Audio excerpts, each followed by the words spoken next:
Масляный насос. Давайте поговорим о нем.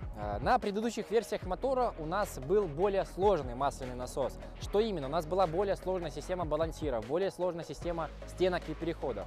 То есть по факту в корпусе у нас было два насоса. Один основной, другой подкачивающий.